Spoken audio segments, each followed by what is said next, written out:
আবরণ হেসে ছেড়ে দেয় মিশানকে। তার থেকে বিদায় নিয়ে চলে আসে জাইদ ম্যানশন থেকে। তার সাথে প্রিয় মিরাব, সানি ও শেহরিও আসে। মনে মনে বিশ্বজয়ের হাসি দিচ্ছে সকলে। তাদের স্বপ্ন আবরণ এত দ্রুত বাস্তবায়িত করে দেবে ভাবতেও পারেনি। শ্রেয়নাদের ফ্ল্যাটে প্রবেশ করতেই আবরণের কপালে ভাঁজ পড়ে। লিভিং রুমের সোফায় বসে আছে তুষি, তার পাশেই জেবা হাসি মুখে গল্প করছে রুহির সাথে। শ্রেয়া আবরণকে দেখতে পেতেই জেবার কোল থেকে ছুটে তার সাথে কাছে চলে আসে, আঙুল চেপে ধরে আবরণে।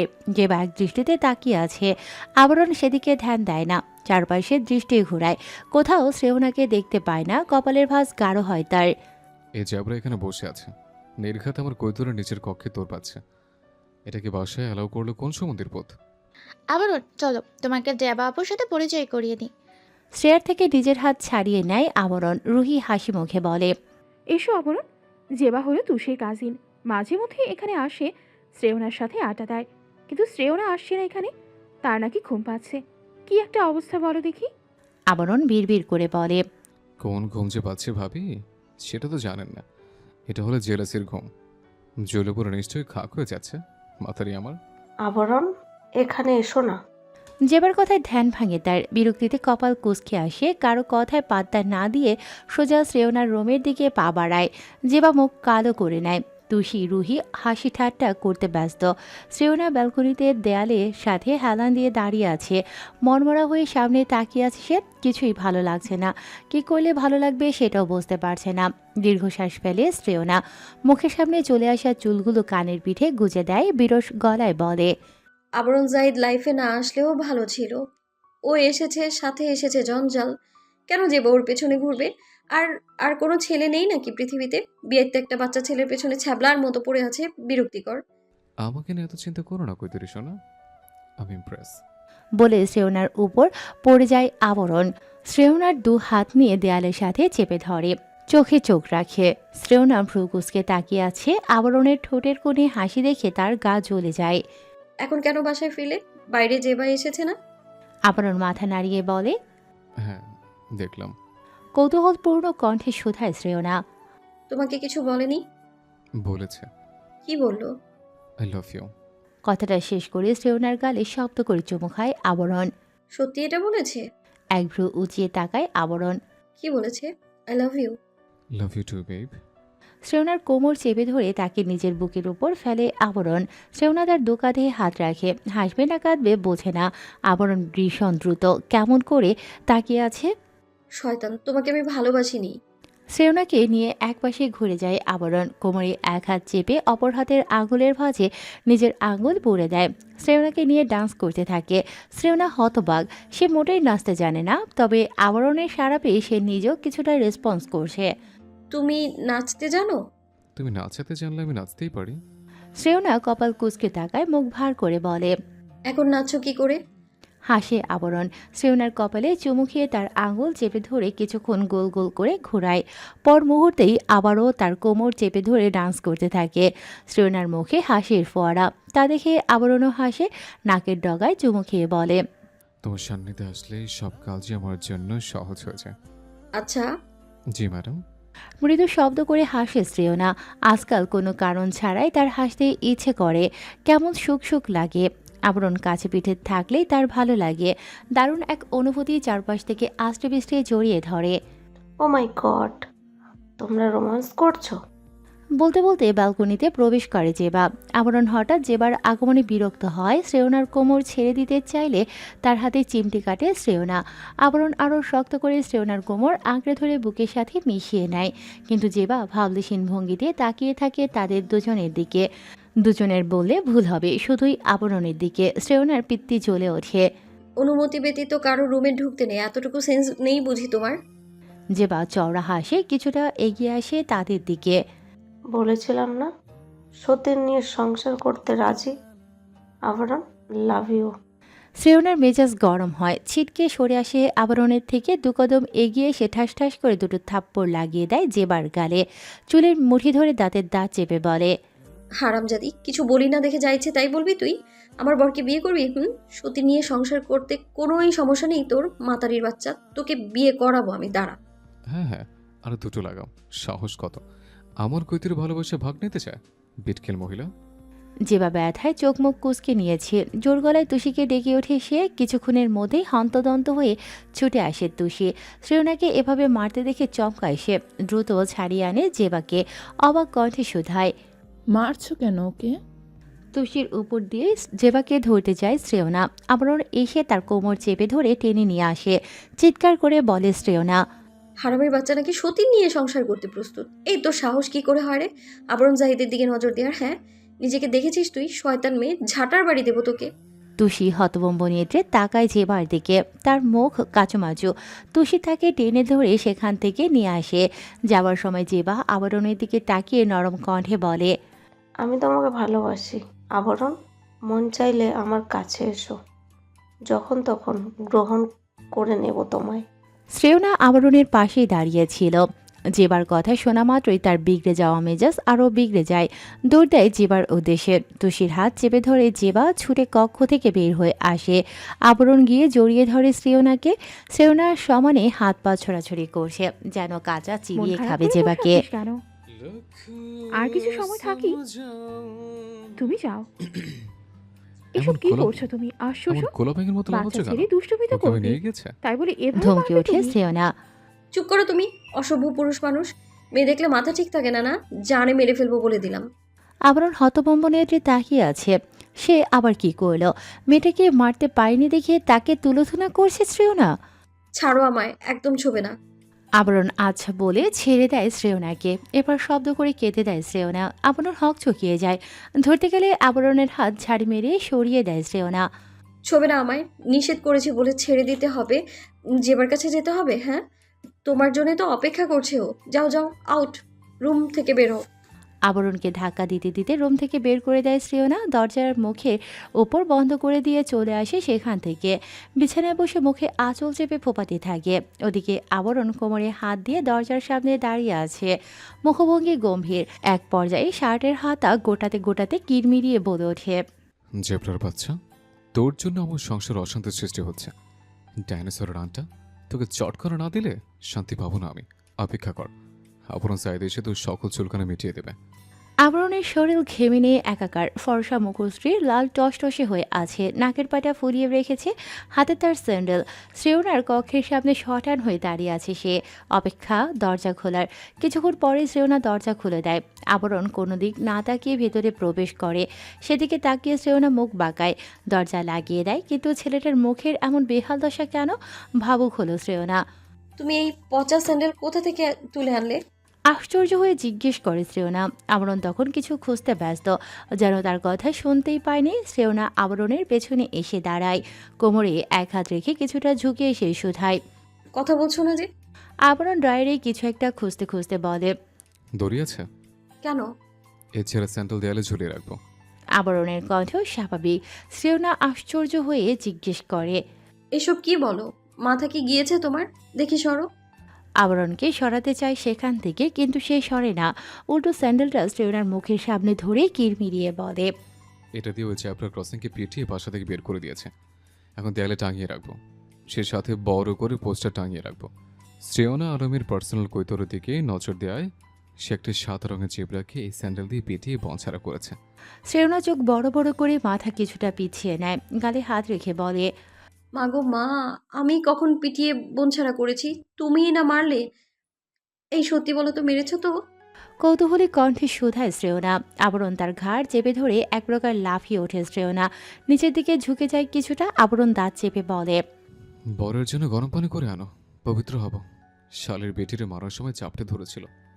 গরম জলে গোসল করে সব পাপ শরীর থেকে ছেড়ে ফেলে। শ্রেয়না হাত মুষ্টিবদ্ধ করে ঘুষি দেয় আবরণের পেটে। এতে কিছুটা দূরে ছিটকে যায় আবরণ। ড্যাব ড্যাব করে তাকায় শ্রেয়নার দিকে। হঠাৎ এহেন আচরণে কারণ ধরতে পারে না। মেরে এসেছো নাকি এই সুযোগে তাকে আরো লেলিয়ে দিয়ে আসলে নিজের প্রতি? আবরণ স্যান্ডেল হাতে কিছুটা এগিয়ে এসে বলে, সিনিয়র কৈতরি, গরম পানি করতে যাবে। আমার কিন্তু রাগ হচ্ছে মাতারি। আবরণের চোখের কোণে পানি দেখতে পায় শ্রেয়না। মনে মনে হাসে। কি আশ্চর্য, অল্পতেই কেঁদে দেয় কেন এই ছেলে? অত রাগ করতে হবে না, যাচ্ছি তো। শ্রেয়না এক দৌড়ে বের হয়ে আসে কক্ষ থেকে। আবরণ একবার তার হাতের ছেঁড়া জুতাটার দিকে তাকায়, যেটা তুষিদের বাসার টয়লেট থেকে নিয়ে এসেছে জেবাকে তোষামত করার জন্য। আজ আবরণের শেষ পরীক্ষা। মিরাব সানি আবরণের সাথে ভার্সিটিতে চলে গিয়েছে। অনার্স ফাইনাল ইয়ারের এক্সাম শেষ হওয়ার পর মাস্টার্স ফাইনাল ইয়ারের পরীক্ষা শুরু হবে। শ্রেয়না নিজের বিছানায় শুয়েছিল। হঠাৎ সেজানের ডাকে তড়িঘড়ি করে উঠে বসে, মাথায় হাত রেখে বসে থাকে কিছুক্ষণ। সেজান ডাকে কেন? আবরণ কি আবারও কোনো আকাম করে বসেছে? গায়ে ওড়না পেঁচিয়ে হন্তদন্ত হয়ে রুম থেকে বের হয় শ্রেয়না। সেজান লিভিং রুমে বসেছিল, রুহি তার পাশে। তাদের দুজনেরই চোখ মুখ গম্ভীর। শ্রেয়নাকে দেখে সেজান রুষ্ট কণ্ঠে বলে, আবরণ জেবাকে পিটিয়ে বাসা থেকে বের করেছে কেন? এটা কি একটা লজ্জাজনক ব্যাপার নয়? কবে ঠিক হবে ও? একটুও বুঝতে পারে না? শ্রেয়না ধপ করে সোফায় বসে পড়ে, শান্ত গলায় বলে, সে তো শুধু ছেঁড়া স্যান্ডেল দিয়ে পিটিয়েছে। আমি হলে চুল সব ছিঁড়ে টেকো করে দিতাম, সাথে দাঁতগুলো ভেঙে গুঁড়ো গুঁড়ো করে দিতাম। সেজান অবাক চোখে তাকায়, মিয়ে আসা গলায় বলে, আমি আগেই জানতাম আবরণের সাথে থাকার ফল এটা। কি বানিয়েছে আমার বোনের মস্তিষ্কটাকে। ভাইয়া সবসময় আবরণকে দোষ দেবে না। কোনো কারণ ছাড়া কিছু করতে যায় না সে। কখনো তো তার করা কর্মকাণ্ডের কারণ জানতে চাও না। শ্রেয়না খানিক জোরে কথাটা বলে। সেজানের সঙ্গে সঙ্গে রুহিও হতভম্ব হয়। শ্রেয়নাকে চোখ দ্বারা ইশারা করে যেন সে উঁচু গলায় কথা না বলে। আচ্ছা তো বলো, জোবা কি এমন অপরাধ করেছে যার দরুন পিটিয়ে তোমার স্বামী তাকে বাসা থেকে বের করলো? শ্রেয়না কথা বলে না, নিজের জায়গা থেকে উঠে দাঁড়ায়, কক্ষের উদ্দেশ্যে পা বাড়ায়। তাকে চলে যেতে দেখে সেজান পুনরায় তাকে ডেকে ওঠে। শ্রেয়না পিছনে ঘোরে না, নিজের মতো হাঁটতে থাকে, কণ্ঠের তাচ্ছিল্য এনে বলে, বোন সতী নিয়ে সংসার করলে সেটা দেখতে হয়তো তোমার অসুবিধা হবে না, কিন্তু কি জানো তো, আমার স্বামী আমার প্রচুর লয়াল। অন্য মেয়ে তার দিকে তাকালেও ভেতরের রাগ মাথাচাড়া দিয়ে ওঠে। আর ওই জেবা তো সুযোগ পেলেই বেচারাকে জ্বালিয়ে মারে। সেজান নিজের হাত ঘষতে থাকে। তারপরেও ছেলে হয়ে একজন মেয়ে মানুষকে জুতো দিয়ে পেটাতে পেটাতে রাস্তায় নামাতে পারে না, এমন পাগলামির মানে হয় না। এরকম চলতে থাকলে আবরণকে নিয়ে বিপদে পড়তে হবে। পরীক্ষা দিয়ে বাসায় ফেরার পথে একটা ক্যাফেতে গিয়ে বসে তিন বন্ধু, তাদের সাথে প্রিয়মও রয়েছে। আবরণরা পরীক্ষা দিচ্ছিল আর সে বাইরে অপেক্ষা করছিল তাদের জন্য। অনেকক্ষণ হলো আড্ডা দিচ্ছে তারা। এখন প্রায় সন্ধ্যা ঘনিয়ে এসেছে, এখনও তাদের গল্পগুজব শেষ হয় না। মূলত মিরাব, সানি, প্রিয়ম গল্প করছে, যা পারছে টপাটপ গিলে নিচ্ছে। আবরণ কিছু সময় রিলস দেখে, আবরণ গালে হাত দিয়ে বন্ধুদের কথা শুনছে। তাদের আর্জে ছিল আবরণ যেন আজ আড্ডা দেয়, নিষেধ করেনি সে, একটা দিনই তো। তবে ভেতরে ভেতরে হাঁসফাঁস করছে। শ্রেয়না বাসায় কি করছে কে জানে। প্রিয়ম, তুই কি রোদাপুকে নিয়ে কানাডায় সেটেলড হবি? প্রিয়ম তখন মনের সুখে বিরিয়ানি গিলছিল। সানির কথায় মুখের খাবারটুকু শেষ করে বলে, যাব না, এমনিতেও কানাডায় বাবা মা নিজেদের নিয়ে সব সময় ব্যস্তই থাকে। আর আমি আমার প্রফেশন নিয়ে ভাবছি, নীরদ আঙ্কেলকে বলে একটা জব নিয়ে নেব, এখানেই থাকবো। আরে বাস, দারুণ হবে। আমরা নিয়মিত আড্ডা দিতে পারবো। যা সর না তুই, যাস না তুই, আঙ্কেল আন্টিকেও নিয়ে চলে যাই। ওনারা আসবেন না, বিজনেস আছে তো। মিরাব দুজনের কথা মনোযোগ সহকারে শুনছিল। তারও ভালো লাগলো প্রিয়মের কথায়। তবে আবরণ নিশ্চুপ। তা দেখে মিরাব কপাল কুঁচকে বলে, মুখটা অমন পাংশুটে কেন জান? কার কথা ভাবছিস? বেবস, ভাবের কথা মনে পড়ছে? মিরাবের কথায় বাকি দুজন তাকায় আবরণের দিকে। আবরণ মোবাইলের থেকে দৃষ্টি সরিয়ে এক পলক তাকায়। মিরাবের চোখে মুখে হাসি। আবরণ কথা বলে না দেখে মিরাব পুনরায় বলে ওঠে। মিরাবের মুখে স্টিক পরে দেয় আবরণ। মুখের ভেতর গুঁতো লাগায়, কিছুটা ব্যথা পায় সে। মাত্র হা করেছিল বিরিয়ানি মুখে তোলার জন্য, তখনই আবরণ এই কাজটা করে। মিরাব কিছু বলার জন্য মুখ খুলবে, তার আগেই আবরণ বলে, নিজের মুখটা বন্ধ রাখ, তাহলে এবার বাকি স্টেকগুলো নিজের মুখে দেখবে। সানি প্রিয়ম গপাগপ খেয়ে যাচ্ছে। মীরাবও চুপ হয়ে খাওয়া শুরু করেছে। সব বিল আবরণের। এই কথাই ছিল। আবরণের মেজাজ চটে আছে। রিলস দেখতে ব্যস্ত হয়ে পড়ে সে। তিনজনের পরীক্ষার সরঞ্জাম টেবিলের উপরেই রাখা। সময় কাটছেও না, এদের খাবারও শেষ হচ্ছে না। গরুর মতো সেই কখন থেকে গোগ্রাসে গিলে যাচ্ছে, মনে হয় যেন পেটে কুমির বসছে। হঠাৎ হোয়াটসঅ্যাপে মেসেজের নোটিফিকেশন আসে, পার্সোনাল কৈতরী। নামটা চোখে পড়তেই তড়িঘড়ি করে সে হোয়াটসঅ্যাপে ঢোকে। একটা পিকচার পাঠিয়েছে শ্রেয়না। সাদা বিছানার চাদর, সম্পূর্ণ সাদা রঙের সিল্কের একটা শাড়ি পরে বিছানায় বসে আছে শ্রেয়না। হাত দুটো হাঁটুর উপর রাখা, হাতের মুঠোয় সাদা গোলাপের পাপড়ি, পায়ে আলতা, তার সাথে সুন্দর একজোড়া নূপুর, হাত ভর্তি সাদা রঙের চুড়ি। শুধুমাত্র হাঁটু থেকে ছবিটা তোলা হয়েছে, খুবই আকর্ষণীয় দেখাচ্ছে। আবরণকে হাসতে দেখে বাকিরা উৎসুক দৃষ্টিতে তাকিয়ে থাকে। মুখে খাবার নিয়ে একজন অপরজনের দিকে তাকায়। অমন করে হাসছে কেন এই ছেলে? আবরণ আচমকা উঠে দাঁড়ায়, পকেটে হাত পুরে বলে, তোর বাসায় চলে যাস ঠিক টাইমে, আমি বিল পে করে যাচ্ছি। তিনজনের মুখেই খাবার, দ্রুত চিবোতে থাকে তারা, অথচ আবরণ তার জায়গা ত্যাগ করেছে। হতাশ হলো তিনজনেই, তবে পাত্তা দিল না। পাগলা বউয়ের জন্য হয়তো খেপেছে, নিশ্চয়ই হৃৎপিণ্ডে টান পড়েছে। রাস্তার পাশের একটা দোকানে আসে আবরণ। নিজ মনে বিড়বিড় করছে সে, নিশ্চয়ই মাতারিটা সুন্দর করে সেজেছে, কিন্তু তাকে ইচ্ছে করে ছবি পাঠায়নি খবিশ মহিলা। জি, আপনার কি লাগবে? দোকানের কথায় ধ্যান ভাঙে আবরণের। ঘুরে ঘুরে জিনিসপত্র দেখতে থাকে, তবে বোঝে না কি নেবে। রাত 10টা বেজে গিয়েছে। সেজান আজ দ্রুতই বাসায় ফিরেছে, খেয়ে দিয়ে ঘুমিয়েও পড়েছে। রুহি নিজেও সেজানের সাথে রুমে চলে গিয়েছে। সেজান খুবই ক্লান্ত, তাকে দেখে মায়া হয় রুহির। সারাদিন কত দৌড়ঝাঁপ করে সে, একদণ্ড বুঝে বসে থাকার জো নেই। শ্রেয়াকে ঘুম পাড়িয়ে রুমে দিয়ে এসেছে শ্রেয়না। তারপর সাদা রঙের শাড়ি পরে হালকা পাতলা সাজুগুজু করেছে। শাড়িটা আগেই রুহির থেকে চেয়ে নিয়েছিল শ্রেয়না। সাদা শাড়িটার সাথে ম্যাচিং করে সাদা ঝুমকা, ঝুমকাটা তার খুবই পছন্দের। আশ্চর্যের ব্যাপার হলো শ্রেয়নার ঝুমকা, মালা, চুড়ি, পায়েল অথবা নূপুর কিংবা শাড়ি কিছুই নেই। তার কানে একজোড়া ছোট্ট দুল ছিল। এসব কিছুই রুহির থেকে নেয়া। শাড়ি আছে, তবে সেগুলো আবরণদের বাসায়। রুহির থেকে সকল কিছু নিয়ে পড়েছে। ছবিটা তুলেছিল অনেক কষ্টে। তুষিকে টেনে এনে ছবি তুলিয়েছে। তুষি বসে থেকে কিছুক্ষণ গল্পগুজব করে আবার ফেরত চলে গিয়েছে। সেই থেকে ব্যালকনিতে দাঁড়িয়ে আছে শ্রেয়না, লম্বা চুলগুলো ছেড়ে রাখা, ছোট ছোট চুলগুলো গালের পাশে পড়ে আছে। ব্যালকনিতে মাঝারি ধরনের একটা সাদা রঙের গোলাপ ফুলের গাছ রয়েছে, সেখানে 3টে ফুল ফুটেছে। একটা তো ছিঁড়ে হাতে নিয়ে ছবি উঠিয়েছিল, আরেকটা কানে গুজেছে। গাছে এখন একটা গোলাপ রয়েছে। শ্রেয়না সেদিকে এক দৃষ্টিতে চেয়ে থাকে। ভালো লাগছে না তার। আবরণটাকে সে কখন ছবি পাঠিয়েছে যেন দ্রুতই ফিরে আসে। সেই সকালে বের হয়েছে ছেলেটা। পরীক্ষা দিতে এত সময় লাগে নাকি? একটা কল নেই, মেসেজ নেই, যাচ্ছে তাই অবস্থা। মন খারাপের সঙ্গে সঙ্গে পাল্লা দিয়ে রাগও বাড়ে তার। চুলগুলো ঠিক করতে নিতেই হাতের চুড়িগুলো ঝনঝন আওয়াজে বেজে ওঠে। মৃদু হাসে শ্রেয়না। হাতের চুড়িগুলোয় একবার হাত বোলায়, পরক্ষণে গাল ফোলায় শ্রেয়না। তার তো এসব কিছুই নেই। বিয়েতে কিছু জুয়েলারি দিয়েছিল, সেগুলোই আছে। শ্রেয়নার ভাবনার মাঝেই দরজায় আওয়াজ হয়। শাড়ি এক হাতে উঁচিয়ে দৌড়ে রুমে চলে আসে। নিশ্চয়ই আবরণ এসেছে। এত দেরি করে কে ফেরে বাসায়? ভাগ্যিস সে মেন ডোর শুধু ভিজিয়ে রেখেছিল, না হলে আবার তাকে রুমের বাইরে যেতে হতো। দরজা খুলতেই আবরণের হাসি হাসি মুখটা দেখতে পায় শ্রেয়না। সঙ্গে সঙ্গে বুকের বাঁ পাশে হাত রাখে সে, ঠোঁটের কোণে হাসি ঝুলিয়ে বলে, আরে কি সুন্দর দৃশ্য। আবরণ গা দুলিয়ে হাসে। শ্রেয়নার দিকে কিছুটা ঝুঁকে আসে আবরণ, টুকুস করে চুমু খায় তার কপালে, চোখ টিপে বলে, খুবই সুন্দর দেখাচ্ছে। শ্রেয়না চওড়া হাসে। আবরণ ভেতরে প্রবেশ করবে, শ্রেয়না তাকে বাধা দেয়। নিজের হাতটা উঁচিয়ে ধরে বলে, দেখেছো এটা কি বলো? আবরণের মুখ থেকে হাসি সরে না। ঠোঁটের কোণে হাসি বজায় রেখে কৌতূহলী কণ্ঠে শোধায়, এগুলো চুড়ি কেন জানো না? শ্রেয়না চোখ বড় বড় করে বলে, জানি বলেই জিজ্ঞেস করেছি। আগে কত চুড়ি শাড়ি গিফট দিতে, অথচ এখন সেগুলো চোখেও দেখি না আমি।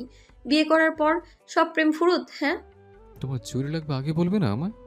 যেন এইখানে শুধু আমার শরীরটাই আমার, বাকি সব ভাবি থেকে ধার করে এনেছি। অভিমানী কণ্ঠে বলে শ্রেয়না। এখন তার খালি খালি লাগছে। কখনো শাড়ি চুড়ির প্রতি তেমন আকর্ষিত হয়নি সে, কিন্তু এখন আফসোস হচ্ছে কেন নেই। আবরণের তো একটু খেয়াল রাখা উচিত ছিল। শ্রেয়নার দুহাত টেনে ধরে নিজের সাথে মিশিয়ে নেয় আবরণ। হঠাৎ তার আচরণে খানিক হক চুকিয়ে যায় শ্রেয়না। চোখ ছোট ছোট করে তাকিয়ে থাকে। আবরণ ফট করে শ্রেয়নার চোখে চুমু খায়, তারপর গালে হাতের আঙুলের ভাঁজে নিজের আঙুল পুড়ে কণ্ঠ খাদে নামিয়ে বলে, আমার সুন্দর চোখ নিয়ে ঘুমাও কি করে? ঘুমের রাজ্যের রাজার যদি নজর লেগে যায় তাহলে কিন্তু ছিনিয়ে আনতে তখন ঘুমের দেশে যেতে পারবো না। শ্রেয়না বরাবরের মতোই হাসে। আবরণ হুট করেই ছেড়ে দেয় তাকে, এরপর ভাবুক কণ্ঠে বলে, তুমি একটু দাঁড়াও, 1 মিনিটের মধ্যে আসছে। শ্রেয়নাকে ছেড়ে দিয়ে কক্ষ থেকে বের হয়ে আসে আবরণ। শ্রেয়না সেদিকে বিরক্তিকর দৃষ্টিতে তাকায়। ছাগলটা আসলো মাত্র আবার চলে গেল, এমন কেন? কোনো রেসপন্সিবিলিটি নেই শ্রেয়নার প্রতি। 2 মিনিটের জায়গায় 5 মিনিট অপেক্ষা করল শ্রেয়না। বিছানায় গিয়ে বসে আছে সে, শাড়ির আঁচলে আঙুল প্যাঁচাচ্ছে। সময় আরও গড়িয়ে যাচ্ছে, তবুও আবরণের দেখা নেই। 1 মিনিটের কথা বলে আবরণ 15 মিনিট নিয়ে নিল। রাগে দুঃখে এখন নিজের চুল টেনে ছিঁড়তে ইচ্ছে করছে তার। চুড়িগুলো খুলে একপাশে ছুরি রাখার মতো করে রেখে দেয় শ্রেয়না। পায়ের নূপুর জোড়া এক প্রকার টেনে খুলে ফেলে। আলতা দেখে শরীর কিরমির করে। ঝুমকোগুলো খুলেও খানিক দূরে ছড়ে মারে। চোখে পানি টলমলো করছে তার। এখনই কেঁদে দেবে ভাব। এই সাজসজ্জা কার জন্য? আবরণের জন্যই তো সেজেছিল। ছেলেটা ভালোভাবে দেখল কই? সে বাইরে যায়নি, এটা শ্রেয়না ভালোভাবেই জানে, কারণ দরজায় টু শব্দটি হয়নি। সে কান খাড়া করেই দাঁড়িয়েছিল। আবরণ তার মন ভেঙে দিল।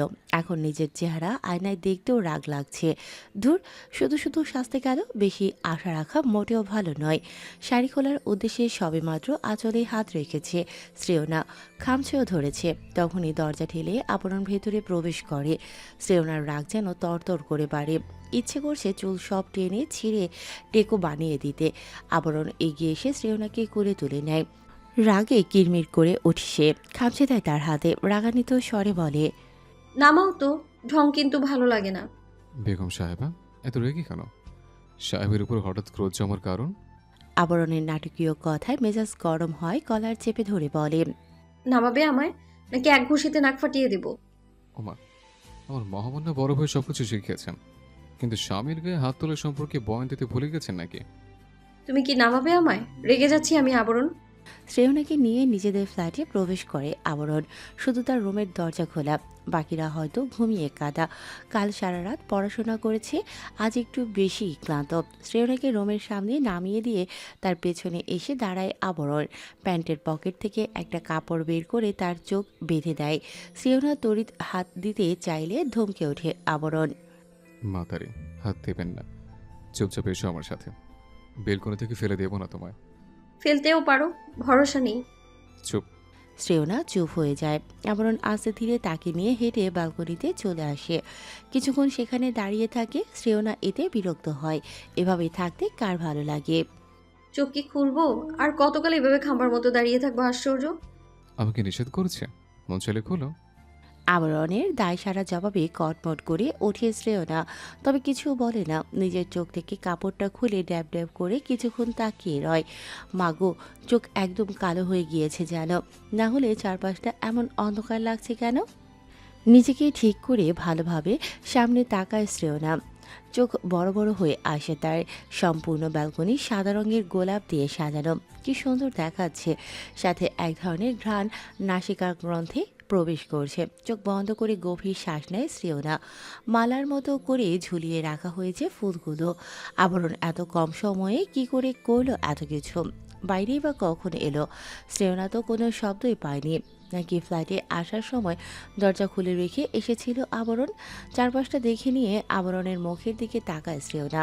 আবরণ গ্রিলে ভর দিয়ে তাকেই দেখছে। আবরণের চুলগুলো বাতাসে হালকা নড়ছে। গুলোমুলো মুখটা উজ্জ্বল হয়ে আছে। দুজনের চোখাচোখি হতেই আবরণ তাকে ইশারা করে যেন সে সামনে তাকায়। শ্রেয়না ঘাড় বাঁকিয়ে সামনে তাকাতেই চক্ষু চড়ক গাছ তার। মাথা ঝাঁকিয়ে পুনরায় তাকায় সে। একবার আবরণকে দেখে তো আরেকবার সামনেটা দেখে। লম্বা একটা টেবিল, সেই টেবিল ভর্তি নানান ধরনের চুড়ি। কোন রঙের যেন অভাব নেই। বিভিন্ন ডিজাইনের চুড়ি। এত এত চুড়ি দেখে তার মাথায় হাত। পাশে আবার নূপুরের দোকান মনে হচ্ছে। অর্ধেক টেবিল চুড়ি আর নূপুর দিয়ে ভর্তি, বাকি অর্ধেক ঝুমকা। শ্রেয়না মাথার দুপাশে হাত দিয়ে মৃদু জোরে চিৎকার দেয়। অবাক কণ্ঠে বলে, আমি বিশ্বাস করি না, আমি বিশ্বাস করি না। আবরণ হেঁটে খানিক এগিয়ে আসে শ্রেয়নার মাথায় চাটি মেরে বলে, নাটক কম করো প্রিয়, মাত্র 60 জোড়া করে সবগুলো এনেছে। ফ্যালফ্যাল করে তাকায় শ্রেয়না। 60 জোড়া। তার মাথা ঘুরে যাবার উপক্রম। এ তো দোকান তুলে নিয়ে এসেছে আবরণ। এত চুড়ি নূপুর ঝুমকো দিয়ে করবে কি সে? তুমি কি এসবের ব্যবসা করতে চাচ্ছ? হ্যাঁ, আমি বসে থাকবো, তুমি কোমরে আঁচল বেঁধে বিক্রি করবো সবগুলো। সকলে রাস্তায় নামবো। শ্রেয়না মুখ বাঁকায়। তবে খুশিতে আত্মহারা সে দৌড়ে গিয়ে মেরুন রঙের একজোড়া চুড়ি হাতে নেয় পরার উদ্দেশ্যে। আবরণ থাবা দিয়ে সেগুলো নিয়ে নেয়। শ্রেয়নার হাত নিজের হাতে নিয়ে আলগোছে এক মুঠো চুড়ি পরিয়ে দেয়। আবরণ তাকে পেছন থেকে জড়িয়ে ধরে হালকা দুলতে দুলতে কানের কাছে মুখ নিয়ে বলে, যখন হোয়াটসঅ্যাপে ছবি পাঠিয়েছিলে কি দারুণ দেখাচ্ছিল তোমায়, কিন্তু আমি খেয়াল করে দেখেছিলাম এই বাসায় তোমার কোনো জুয়েলারি নেই আর না শাড়ি আছে। দোকানে গিয়ে ভাবছিলাম কোন রঙে তোমায় মানাবে, পর মুহূর্তে মনে হলো সব রঙেই দারুণ লাগবে তোমায়। টাকা ছিল পকেটে, নিয়ে এলাম। শ্রেয়না হাসি মুখে হাতটা উঁচিয়ে ধরে, মুখে হাসি রেখেই বলে, সুন্দর লাগছে না? আবরণ নীরবভাবে জড়িয়ে নেয় শ্রেয়নাকে, মদমত্ত কণ্ঠে বলে, তোমার ছোঁয়া চুরুগুলো ধন্য, তাদের সৌন্দর্য যেন ঠিকরে পড়ছে। লাজুক হেসে আবরণের দিকে ঘুরে তার বুকে মুখ লুকায় শ্রেয়না। মাথা উঁচিয়ে তার গালে চুমু খায়। চুরির ঝনঝন শব্দ কানে এসে ঠেকতেই তার হাসি চওড়া হয়, আর একটু চেপে যায় আবরণের দিকে। আবরণ তার ঘাড়ে চুমু খেয়ে পিঠ শক্ত করে চেপে ধরে বলে, আগে যদি জানতাম সামান্য উপহার এত আদর পাবো, তাহলে পুরো দোকানটাই তুলে আনতাম তোমার জন্য। এগুলো সামান্য নয়, অসামান্য কিছু আমার জন্য। কেটে গিয়েছে আরও কয়েক মাস। শ্রেয়নার পরীক্ষাও শেষ, ফ্রি সময় কাটাচ্ছে। আবরণদের ফ্ল্যাটেই থাকে তারা, সাথে মীরাব, সানি, প্রিয়ম আলাদা থাকে। সবাই খুব করে চাইতো যেন প্রিয়ম তাদের সাথে থাকে, কিন্তু প্রিয়ম রোদকে নিয়ে ভিন্ন ফ্ল্যাটে উঠেছে। সেটা অবশ্য বেশি দূরে নয়, আবরণদের পাশের ফ্ল্যাটেই থাকে। শ্রেয়না মাত্র ব্যালকনিতে পা রেখেছে, সঙ্গে সঙ্গে মেজাজ তুঙ্গে তার। গটগট করে ব্যালকনি থেকে বেরিয়ে লিভিং রুমে চলে আসে, যেখানে শ্রেয়া আরাম করে বসে টিভি দেখছে। প্রায় সময় এখানেই সময় কাটায় শ্রেয়া। রুহিও আসে কিংবা শ্রেয়না যায়। শ্রেয়ার কান চেপে ধরে শ্রেয়না, হক চুকিয়ে ওঠে শ্রেয়া, বোনের দিকে অসহায় চোখে তাকায়। শ্রেয়না তার দৃষ্টি সম্পূর্ণ অগ্রাহ্য করে টেনে হিঁচড়ে তার রুমের ব্যালকনিতে নিয়ে আসে, দাঁত চেপে বলে, কি করেছি সেটা? শ্রেয়া চমকায়। গোলাপ গাছে একটা গোলাপ ফুটেছে। শ্রেয়ার লোভ জাগে সেটা ছেঁড়ার। সে ছিঁড়ে নেয়, পরক্ষণেই আপুর কথা ভাবে। শ্রেয়না যদি এই দৃশ্য দেখে তাকে তুলোধনা করবে। রুমে ছুটে গিয়ে খুঁজে খুঁজে গাম বের করে গোলাপের সাথে ডালে লাগিয়ে দেয়, কিন্তু এখন দেখা যাচ্ছে ডাল এক জায়গায়, ফুল আরেক জায়গায়। আতঙ্কে ঢোক গেলে শ্রেয়া, বাসায় তো কেউ নেই, তাকে কে বাঁচাবে এবার? এখন চাপায় কটা লাগাই? দুপাশে মাথা নাড়ে শ্রেয়া, মিনমিন করে বলে, দাঁত ভেঙে যাবে না? কিরমির করে উঠে শ্রেয়না। দাঁতের বাচ্চা, আয় তুই। শ্রেয়ার হাত চেপে ধরে বিছানার দিকে নিয়ে যায় শ্রেয়না। কিছু দূর এগোতেই মাথা চক্কর দেয় তার। শ্রেয়া ছোট ছোট হাতে তাকে জাপড়ে ধরে, মাথা উঁচু করে বলে, শুধু শুধুই বকাবকি করো। আমি না থাকলে কি হতো তোমার? এখনই গিয়ে পটল তুলতে। শ্রেয়না নিজেকে ধাতস্থ করে নেয়। তুমি গিয়ে টিভি দেখো, যাও। শ্রেয়া দাঁড়ায় না, এক প্রকার লাফাতে লাফাতে চলে আসে সেখান থেকে। বাঁচা গেল। আরেকটু হলে শ্রেয়াকে চিবিয়ে খেত, কিন্তু আপুকে দেখে তো অসুস্থ মনে হলো। শ্রেয়া ভাবে এমন কিছু করবে যাতে করে শ্রেয়না খুশি হয়। এদিকে শ্রেয়না চিন্তিত ভঙ্গিতে ঘরময় পায়চারি করছে। কিছু একটা ভাবছে সে, এখনই একবার বাইরে যেতে হবে। ভাবনা অনুযায়ী কাজ করলো সে। শ্রেয়া টিভি দেখছে, তাকে ফ্ল্যাটে রেখে বেরিয়ে আসে। যাওয়ার আগে তুষিকে ডেকে দিয়ে যায়। আর কত চিটপটাং হয়ে বসে থাকবে সেজান? কয়েকদিন পর তোমার ওয়াইফের বাচ্চা হবে, এখন অন্তত ছুটি নাও। সেজান মৃদু হেসে বলে। আমিও সেটাই ভাবছি। নীরব জাহিদ ল্যাপটপ একপাশে রেখে সম্পূর্ণ মনোযোগ দেন সেজানের দিকে। শোনো, আবরণকে আমাদের পারিবারিক ব্যবসায় ঢুকিয়ে দিয়েছি, কোনো রকম চালিয়ে নিচ্ছে সে। সানি মীরাকে বলেছিলাম তারা আমাদের কোম্পানিতে জব করবে না, হয়তো ভাবছে আমি তাদের সিম্পাতি দেখাচ্ছি। বিষয়টা দেখো তো একটু। আচ্ছা। মীরাব, সানি, প্রিয়ম টেবিলের উপর বসে আছে। আবরণ তখন মিটিং অ্যাটেন্ড করতে ব্যস্ত। আপাতত কেবিনে নেই সে।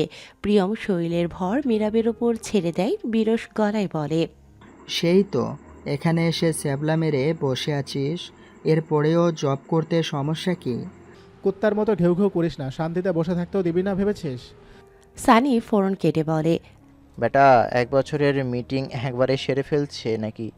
সে কখন থেকে অপেক্ষা করছি, দেখাই নেই সেই মহাশয়ের। আবার কথা ঘুরাছিস? সানি চোখ ছোট ছোট করে বলে, কথা কি চোরকি যে তোমাকে ঘোরাবো? ছাগল মহিষ। মীরাব কথাটা বলেই প্রিয়মকে নিজের উপর থেকে সরিয়ে দেয়। আমি মহিষ হলে তুই ভেড়া, আর তুই জলহস্তি। তুই কুমির। হঠাৎ আবরণের আগমনে খানিক হক চুকিয়ে যায় তারা। পর মুহূর্তেই নিজেদের স্বাভাবিক করে নেয়। আবরণের পরনের কোট খুলতে খুলতে এগিয়ে আসে নিজের চেয়ারের দিকে।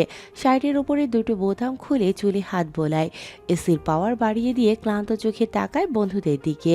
কিং দশক পরে দাঁত চেপে বলে, এসব শিখতে ইচ্ছে হলে আবারও গিয়ে নার্সারিতে ভর্তি হ। আমার টেবিলে বসে আড্ডা দিচ্ছিস কেন? তোর সাথে আড্ডা দিতে এলাম। মীরাবের কথায় চোখ ছোট ছোট হয়ে আসে আবরণের। হাতের কাছে থাকা কলমখানা ছুঁড়ে মারে তার দিকে, কিন্তু সেটা লক্ষ্যভ্রষ্ট হয়ে সানির গলায় গিয়ে লাগে। পড়াশোনা করতে হচ্ছে, অফিসে সামলাতে হচ্ছে, তোদের মতো গায়ে হাওয়া লাগিয়ে ঘুরে নাকি? আবরণের কথায় গলা খাকারি দিয়ে প্রিয়ম বলে, ভুল বললি, আমিও কিন্তু এখানকার স্টাফ। তোকে না একটা প্রজেক্টের উপর কাজ করতে দিয়েছিলাম। শান্ত কণ্ঠ আবরণের। প্রিয়ম নড়ে চড়ে বসে। আমি নিজের কাজই করছিলাম, এরা এসেই তো টেনে নিয়ে এলো।